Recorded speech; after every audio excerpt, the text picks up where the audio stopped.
ሰበር ዜና ሰራዊት ኢትዮጵያ ሎሚ 25 ሐምለ 2018 ዓመተ ምህረት ካብ ወጋሕታ ጀሚሩ ኣብ ዞባ ምዕራብ ትግራይ በአንፈት ሸረሪና ቁልዕ ውግ ጀሚራሎ بخبت مدافع ኣብ ልዕሊ ሓይልታት ምክልኻል ሰራዊት ትግራይ ኣብ ሸረሪና ግንባር ኦም ሓገር 4 ናይ 120 መዳፍዕ ናብ ሰራዊት ኤርትራ ተኩሰሎ የዛሬ ድሮን ነው የዛሬ የብልጽግና ድሮን ነው ዛሬ ወደቀ ነው ሰላም ክቡራት ተኸታተልተይ ከመይ ትኾኑ ሎሙን ህልውን አዛራራ ብዛዕባ ኣሕዘልኩም ወጽ ዘለኹ በአኹም ከምትንሙት ነዚ ቪድዮ እዚ ላይክ ገርኩም ምጅማር ክሳብ መወዳእታ መሳይ ጽንሑ ሓደሽቲ ነዚ ቻነል ዝኾንኩም ሰብስክራይብ ምግባር ቤተሰብ ኩኑ ብምባል ናብቲ ፈላማይ ቪድዮስ ክወስደኩም ሓገርና ንከታተል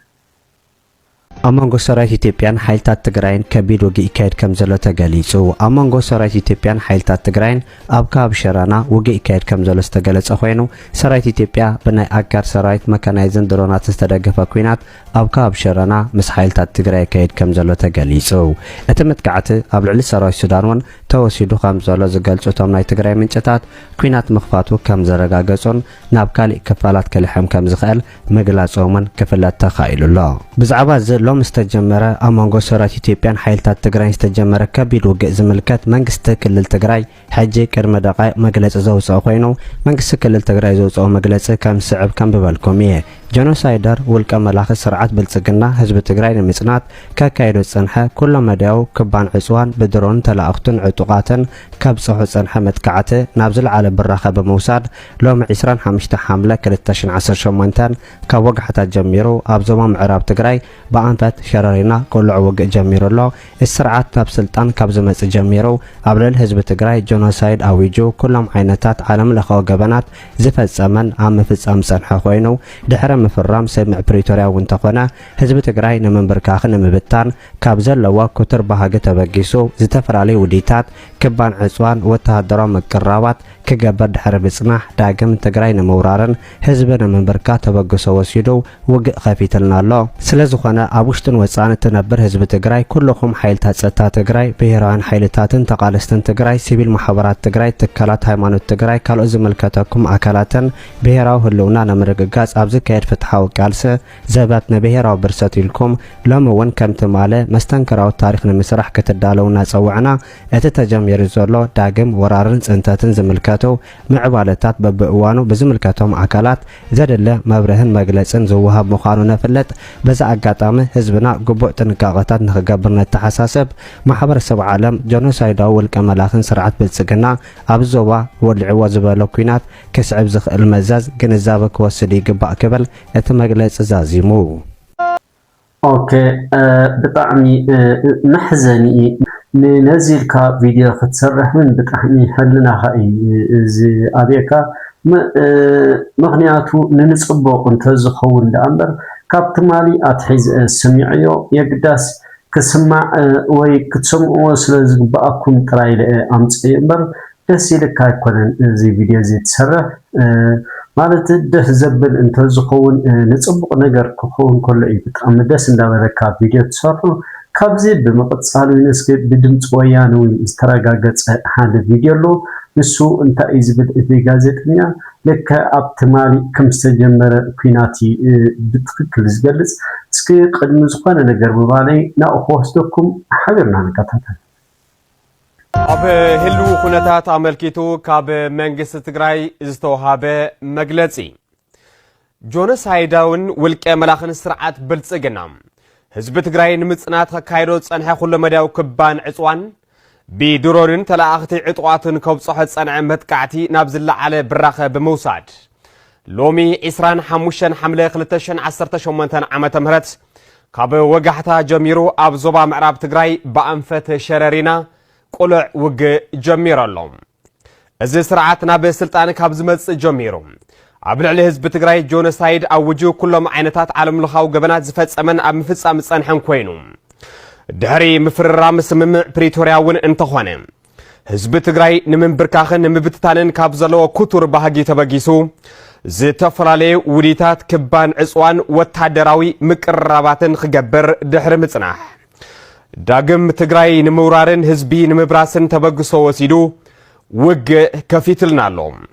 ስለዝኾነ ኣብ ውሽጥን ወፃእን እትነብር ህዝቢ ትግራይ ኩልኹም ሓይልታት ጸጥታ ትግራይ ብሄራውያን ሓይልታትን ተቃለስትን ትግራይ ሲቪል ማሕበራት ትግራይ ትካላት ሃይማኖት ትግራይን ካልኦት ዝምልከተኩም ኣካላትን ብሄራዊ ህልውናና ንምርግጋጽ ኣብ ዝካየድ ፍትሓዊ ቃልሲ ዘበት ንብሄራዊ ብርሰት ኢልኩም ሎሚ እውን ከም ትማሊ መስተንክራዊ ታሪክ ንምስራሕ ክትዳለው እናጸዋዕና እቲ ተጀሚሩ ዘሎ ዳግም ወራርን ጽንተትን ዝምልከቶ ምዕባለታት በብእዋኑ ብዝምልከቶም ኣካላት ዘድሊ መብርህን መግለጽን ዝውሃብ ምዃኑ ክነፍልጥ ንሕብር ኦኬ ከምዚ ክትሰምዕዎ ዝጸናሕኹም ብድምፂ ወያነ ወይ ዕላው ኮይኑ ዘሎ ዝኹናት ከም ዝተጀመረ በቲ ኮይኑ በቲ ግን እዚ ነዚ ህዝቢ እዚ ኣነ ብወገነይ ይኣኽለ ዝብል ምኽንያቱ ክንደይ ቀርተት ክንደይ ኩናትን ክንደይ ስቃይን ይሕሊፉ እዚ ህዝቢ እዚ እዚ ግዜ ዝውን ኩናት ዘይኮነ ሰላምን ቅሳነትን ጥራይ ዝግብኦ ነዚ ህዝቢ እዚ ኣባሃላይ እዚ ኣዴታት ኣብዚ ግዜ እዚ ዝነብዖን ዝእውዑን ዘለዋ ቪድዮታት ብተደጋጋሚ ይወጻሉ ገለ ካብቲ ቪድዮ ዝሓስክዎ እውን ሕፅር ዝበላ ኣለዋ እተን ኣዴታት ጸሎት ጥራይ ዘይኮነ ወይ ብኽያት ልመና ጥራይ ዘይኮነ ኣብ ሓመድን ተደፊአን ገጸን ፀጉረንን ክሳብ ዝተሓዋወስ ዝልምና ዘለዋ እስኪ ናብተን ኣዴታት ክወስደኩም ርኢና እንመለስ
እዝን ወዲ ከምዝን ይፈአ ከብድኻ ዝበልዕ ምክንያቱ እዝን ኣዴታት እዚአን ኤልወይስ ኣብ መከራን ኣብ ጭንቅን ክትሪእን ከለኻ ብጣዕሚእን ከብድኻ ዝበልዓኻ ማለት ስለምንታይ መዓስኮን ይኹን ይረኽወን ኢኻ ድማ ትብል ብዝኾነ እዚ ካብ ረኣና ናብ ዝቕፅል ቪድዮ ክወስደኩም ከለኹ ከዓ ኤርምያስ ሓውና እውን ሒዝዎ ዝወፀሎ ኤርምያስ እንታይ ዝብል ብቪድዮ ኣብዚ ግዜ እዚ ኩናት ከም ዝተጀመረ ዕላው ኮይነሎ ይዝብል ዕላው ስለ ዝኾነ ድማ ልክዕ ከምቲ ቅድሚ ሕጂ ኣብ ትግራይ ንኣስታት 2 ዓመት ኣብ ጎኒ ህዝቢ ትግራይ ደው ዝበልኩ ሕጂ ድማ ኣብ ጎኒ ህዝቢ ኤርትራ ደው ዝብል ይዝብል ብዝኾነ እስኪ ናብቲ ቪድዮ ክወስደኩም ሕጂ እውን ርኢና እንመለስ ኩናት ተጀሚሩ ይበሃል ኣሎ መቸም ሕሶት ክኸውን ደስ ምበለኒ ግን ሚዲያታት ኢትዮጵያ ብዕሊ ኩናት ተጀሚሩ ኢሎም ናብ ኤርትራን ናብ ሱዳንን ናብ ትግራይን በከቢድ ብረት አብይ አህመድ መጥቃዕቲ ፈኒሎ ይባሃል ኣሎ እዚኦም ሚዲያታት ኢትዮጵያ ድሮኳ ገሊኦም ምስ አብይ አህመድ ገሊኦም ድማ ምስ ጽምዶ ገሊኦም ድማ አብይ አህመድ ዝበሃል ስርዓት ካብ ዝመጽእ ምንም ሰላም ሲኢና ብምባል ንአብይ አህመድ ዘጠፍእ ኩናት ይግበረልና ናብ ዝብል ሐሳብ ዘለዎ ጎስጓስ አትዮም አለው ሚዲያታት ዓድና ደቂሶም አለው ከምዚ ኣብ ዝለንቅነ ንሪኦ ዝነበርና ከዓ ንሓድሕዶም ጽቡቅ ገይሮም እዮም ዝቃለሱ ዘሎ ብዝኾነ ግን አብይ አህመድ ናብ ኤርትራ ኩናት እንተደኣ ጀሚሩ ከምቲ ትማሊ ኣብ ትግራይ ኩናት ምስ ወልዐ ንህዝብ ትግራይ ሓሌ ኣብ ጎኒ ህዝብ ትግራይ ደው ዝበልኩ ሕጂ ድማ ንህዝቢ ኤርትራ ሓሌ ኣብ ጎኒ ህዝቢ ደው ዝብል ወላ ሓደ ምክንያቱ ኣብ ዝሓለፈ ልዕሊ 2 ዓመት ዝኣክል ድሕሪ ውዕል ፕሪቶሪያ ንድሓር አብይ አህመድ ብዝተፈላለየ መንገዲ ኣብ ልዕሊ ኤርትራ ዳርጋ ጽንተት ዝእውጅ ዘረባ ይዛረብ ጸኒሑን ኣሎን ስለዚ ኩናት በተግባር እዩ ዘይተጀመረ ጸኒሑ እምበር ኩናት ብናይ ቃላት ግን ተጀሚሩ ይጸኒሑ ብዝኾነ ኣብዚ እዋን እዚ ክንዕወት ጥራይን ዘዋፅእ ካልእ ምንም ዘዋፅኦ ነገር የለን ሃገረይ ክትስዕር እየ ዝደሊ ፍትሕን ዓወትን ንህዝብታት ኤርትራን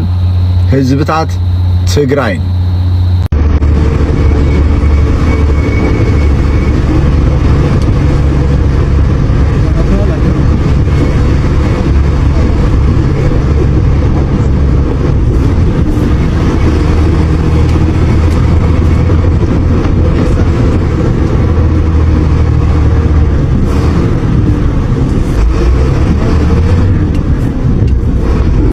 اوكي ኤርሚያስ ከምዚ ሰማዕኩሞ ምናልባት ዝተፈለየ ሓሳብ ዝህልወኩም ኣቦታኩም ምቕማጥ ኣይትረሱ እንዳወልኩ ኣነ ብወገነይን ኤርሚያስ ዋላ ሽሕ ግዜ ምስ ህዝቢ ካደው ተበልካ ኣነ ግን ምስ ህዝቢ ደው ባልካ የኮነ ሰላም ዝምነ ምኽንያቱ ሰላም ንኹሉ ንዓለም ሙሉእ ዘገድሳ ወይ ዘድልያ ዳእምበር ኣብ ዝጠፍእ ህዝቢ ደው ስለዝበልካ ትርጉም ዘለዎ ይኮነን ምኽንያቱ ንሪኦም ኣለና ህዝቢ ፍልስጤም ይኹን ወይ ኩሉ ህዝብታት ኣብዚ ዓለም ዳርጋ ኩናት ጥራይ ይጀመር ዳእምበር ኣብ ሞንጎ ኣብ ዝተወፀአ ህዝቢ ዓለም ብሓፈሻ ተን ዓበይቲ ወይ ሓያላት ሃገራት ዝበሃላ ደው ክብላ ኣይነሪአንን ስለዚ ኣነ ብወገነይ ደው ምባል ዘይኮነ ሰላም እየ ዘቐድም اوكي خبرات تخططلت اذا خبرنا نبذ قصل فيديو كوستكم حبيبنا نكاتل ሰበር ዜና ሰራዊት ኢትዮጵያ ሎሚ 25 ሐምሌ 2018 ዓ.ም በእግረኛን መካናይዝድን በድሮን ተደገፈ ኣብ ልዕሊ ሰራዊት ትግራይ ኣብ ሸረሪና ከቢድ መጥቃዕቲ ከፊትሎ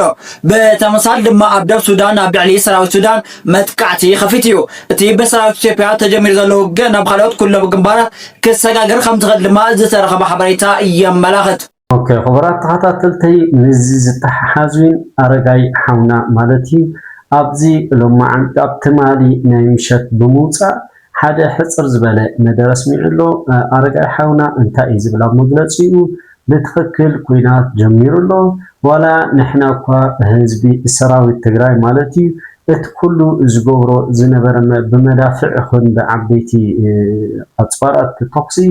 نحنا عقل غيرنا سقينالنا أبزي قربا دقائقين بالدرون زتحجز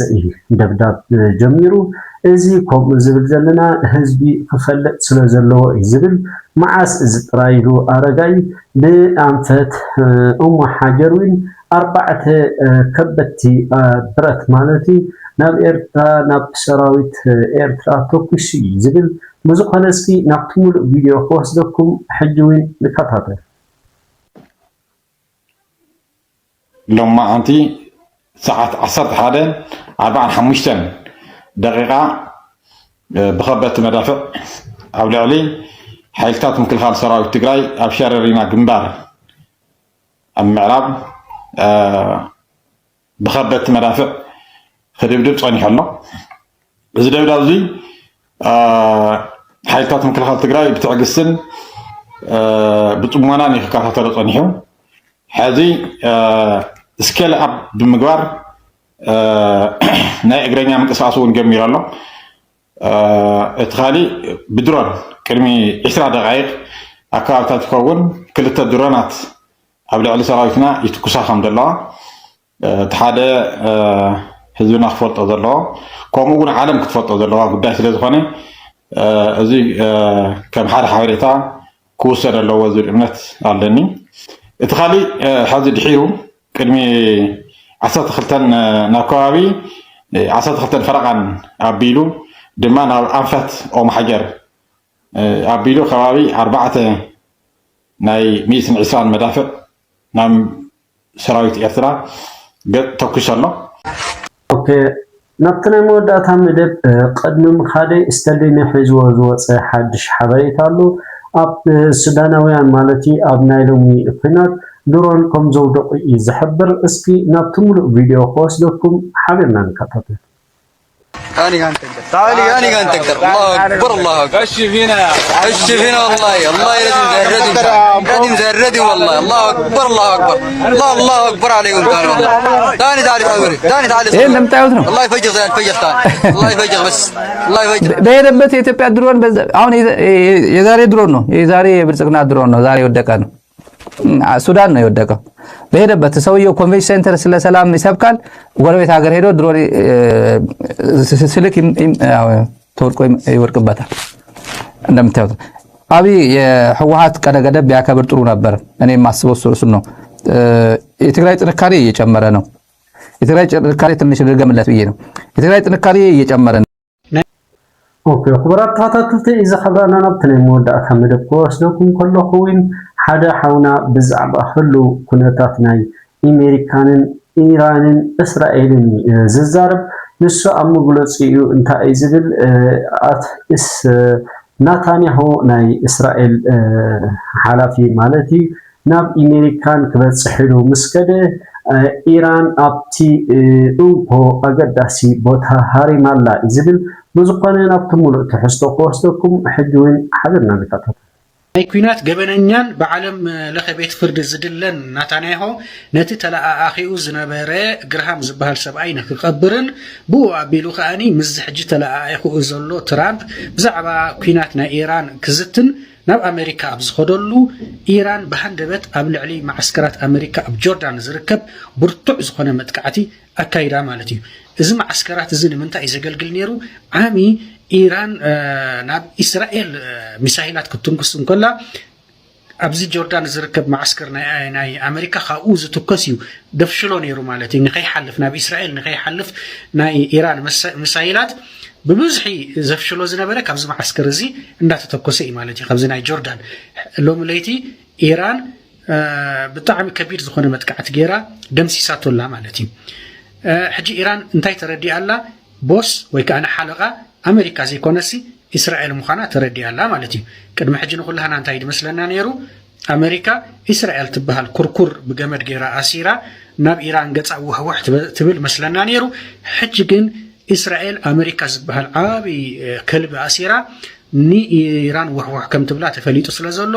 ኢራን ንእስራኤል እንድሕር ዳ ኣዳኺማታ እስራኤል እንድሕር ዳ ተቐጥቂጣ እስራኤል ይኣኽልን እንድሕር ዳ ኢላ እቲ ኩናት ደው ክብል ከም ዝኾነ ስለ ዝተረድአት እያ ናብ ከምዚ ዓይነት ኣንፈት ትኸይ ዘላ ማለት እዩ ኣብ በዓል ኪወት ከቢድ መጥቃዕቲ እያ ገይራ ኣብ በዓል ጆርዳን እውን ከምዚ ሕጂ ዝብለኩም ናብ ሎሚ ለይቲ ዘውግሕ ከቢድ መጥቃዕቲ እያ ኣካይዳ ማለት እዩ እዚ ድማኒ ኩሉ እንታይ እዩ ናይ ኢራን ሚሳይል ዝሓልፈሉ መንገዲ ስለ ዝኾነ ጽቡቕ ኣንፈት ሒዛ ትኸይድ ኣላ ማለት እዩ እዚ ከዓኒ ኣብ ምንታይ ግዜ ተፈጺሙ ከም ኣመሉ ትራምፕ ጽቡቕ ዝኾነ ዘተ ንገብር ኣለና እቲ ተኽሲ ናይ 2 ሰሙን ዝኾነ ደብዳብ ንኢራን ምስ ገደፎ ጽቡቕ ዝኾነ ዘተ ኢና ንገብር ዘለና ኣብ ዝበለሉ ግዜ እዩ ኢራን ከዓኒ ኣሜሪካውያን ኣይተታለሉ ምስ ትራምፕ ዝኾነ ይኹን ዘረባ ንገብር የለናን ሃገርኩም ከመይ ኢላ ካብዚ ዘላቶ ዘይምልከታ ዘይሕጋዊ ዝኾነ ኩናት ከም ትወፅእ ጥራይ ሕሰቡ ብዘረባ ትራምፕ ኣይተታለሉ ክትብል ኢራን መሊሳ ኣላ ማለት እዩ በቃ ኣሜሪካ ስሒናታ ከምዚ ደጋጊምና ዝበልናዮ بخمي كم توتس دماني حبيرنا خنريه هنا ثانك يو اوكي خبرات تخططتين لما عن فيديو نزرع مسنيرو تمهركم تزراج احمد كنتم تسفن داغوركم صباح بخال فيديو حساب الرخب سسناين عقوم لايت انترتينمنت